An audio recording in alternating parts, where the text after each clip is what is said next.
ठाकरेंच्या शिवसेनेचे कोकणातील एकमेव आमदार भास्कर जाधव पक्षात नाराज असल्याची चर्चा आहे। आता थांबावसं वाटत नाही असं म्हणत निवृत्तीचेही संकेत दिलेत। शरद पवार यांना सोडणं ही माझी चूक होती अशी जाहीर कबुली सुद्धा भास्कर जाधवांनी दिली आणि त्यामुळे जाधव हे पुन्हा पवार यांच्याकडे परतणार अशी सुद्धा चर्चा सुरू झाली आहे। पाहूयात।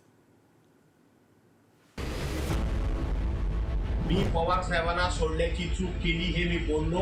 राजकारणामध्ये एक योग्य वेळ येते, त्या वेळेला सगळ्या गोष्टी होत असतात। भास्करराव जाधव साहेबांनी शिंदे साहेबांचं नेतृत्व स्वीकारलं तर आम्हाला सगळ्यांना आनंद होईल। भास्कर जाधव ठाकरेंच्या शिवसेनेची मुलूक मैदानी तो सत्ताधाऱ्यांना शिंगावर घेणारे फायर ब्रँड नेते। मात्र याच भास्कर जाधवांच्या मुखातून अचानक खदखद बाहेर पडू लागली आणि त्यामुळे त्यांच्या मनात नेमकं काय चाललंय हा प्रश्न उपस्थित होतोय। भास्कर जाधव ज्येष्ठ असतानाही त्यांच्याकडे कोकणची जबाबदारी नाही। राणे सामंत तटकरेंवर त्यांच्या पक्षाकडून कोकणची जबाबदारी। निवडणुकीच्या तोंडावर कोकणची जबाबदारी मिळावी अशी जाधव यांना अपेक्षा। पक्ष संघटनेच्या कामातून डावललं जात असल्याची भास्कर जाधवांची तक्रार।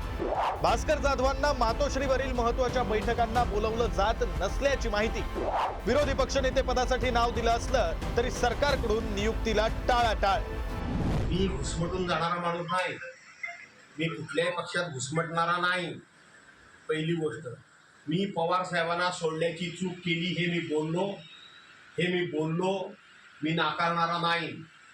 राजकीय माझी चूक झाली हे मी कबूल केलं। याच्यात माझ्या मनाचा मोठेपणा आणि प्रामाणिकपणा तुम्हाला दिसला पाहिजे। भास्करराव जाधव कोकणातले एक अनुभवी नेते आहेत। अनुभवी कुठच्या पक्षाचा त्याच्यापेक्षा अनुभवी नेते आहेत। त्यांनी अनेक वेळा निवडणुका लढवलेल्या आहेत, जिंकलेल्या आहेत। अशा नेत्यांना राजकीय निवृत्ती घेणं योग्य नाही। मी अनेक वेळा सांगितलं, आज देखील सांगतो आणि खुल्या मनानं सांगतो की भास्करराव जाधव साहेबांनी शिंदे साहेबांचं नेतृत्व स्वीकारलं तर आम्हाला सगळ्यांना आनंद होईल। कोकण हा ठाकरेंच्या शिवसेनेचा बालेकिल्ला म्हणून ओळखला जायचा।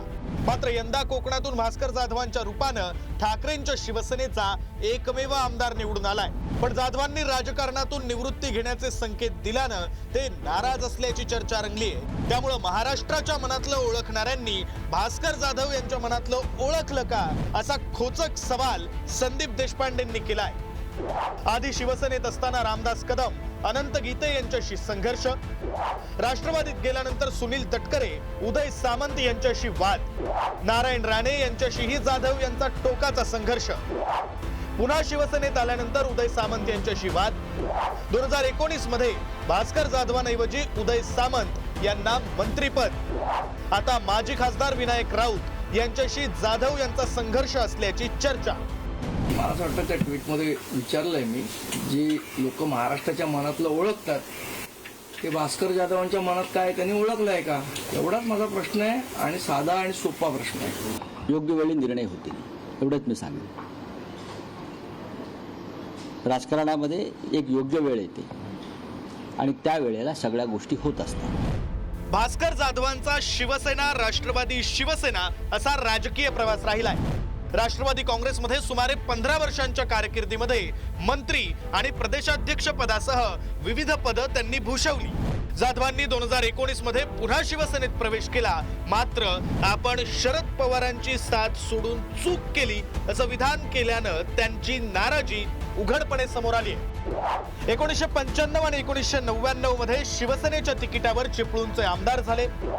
2004 मध्ये तिकीट न मिळाल्यानं विधानसभा निवडणूक अपक्ष म्हणून लढवली। 2004 मध्ये राष्ट्रवादी काँग्रेसमध्ये दाखल झाले। 2006 मध्ये राष्ट्रवादीकडून विधान परिषदेवर गेले। 2009 मध्ये राष्ट्रवादीच्या तिकिटावर गुहागरचे आमदार झाले। काँग्रेस आणि राष्ट्रवादी आघाडी सरकारमध्ये नगरविकास मंत्री पद भूषवलं तर रत्नागिरीचे पालकमंत्रीही झाले। 2013 मध्ये राष्ट्रवादीचे प्रदेशाध्यक्ष झाले। 2014 मध्ये राष्ट्रवादीच्या तिकिटावर पुन्हा एकदा गुहागरमधून आमदार झाले। उदय सामंत तटकरेंशी झालेल्या संघर्षामुळे 2019 मध्ये पुन्हा शिवसेनेत परतले। 2019 मध्ये शिवसेना, 2024 मध्ये ठाकरेंच्या शिवसेनेकडून आमदार झाले। ते 8 वेळा निवडून आलेले आमदार आहेत। तुम्ही त्यांना मंत्रिपद त्यावेळेस दिलं असतं तर आज ते असं बोलले नसते। त्यावेळेस त्यांचं मंत्रिपद काढून तुम्ही दुसऱ्या कोणाला तरी द्याल आणि आज त्यांची शेवटी निराशा आहे। राजकारणामध्ये आज कोण कोणाबरोबर आहे, उद्या कोण कोणाबरोबर जाईल काही सांगता येत नाही। कोण कोणाचा मित्र, कोण राजकारणामध्ये कोणी कोणाचा कायमचा मित्र आणि कायमचा शत्रू नसतो. मलाही खूप आनंद होईल, कारण भास्कर जाधव हे कडवट शिवसैनिक आहेत. बाळासाहेबांच्या विचारानं भारावलेला सैनिक भास्कर जाधव मी पाहिलाय. आणि त्याच्यामुळे जर बाळासाहेबांचे हिंदुत्वाचे विचार आणि मराठी माणसांची भूमिका घेऊन शिंदेसाहेब काम करत असतील तर त्याच विचाराला साथ देण्याचा त्यांचा प्रयत्न असेल तर तो स्वागतार्हच असेल. इतर समकालीन नेत्यांपेक्षा उजवं कर्तृत्व, संघटन कौशल्य, झपाटून काम करण्याची क्षमता, प्रभावी वक्तृत्व, हजरजबाबीपणा हे सारे गुण असूनही भास्कर जाधव उपेक्षित राहिलेत. राजकारणात काही वेळा पडतं घ्यावं लागतं आणि योग्य संधीची वाट पाहावी लागते, पण ही तत्व त्यांना नामंजूर असतात आणि त्यामुळं गेल्या वर्षभरापासून भास्कर जाधव आपल्या मनातील खदखद बोलून दाखवतायत. परिणामी त्यांच्या भूमिकेबाबत अनेक प्रश्न उपस्थित केले जात आहेत. ब्युरो रिपोर्ट, पुढारी न्यूज.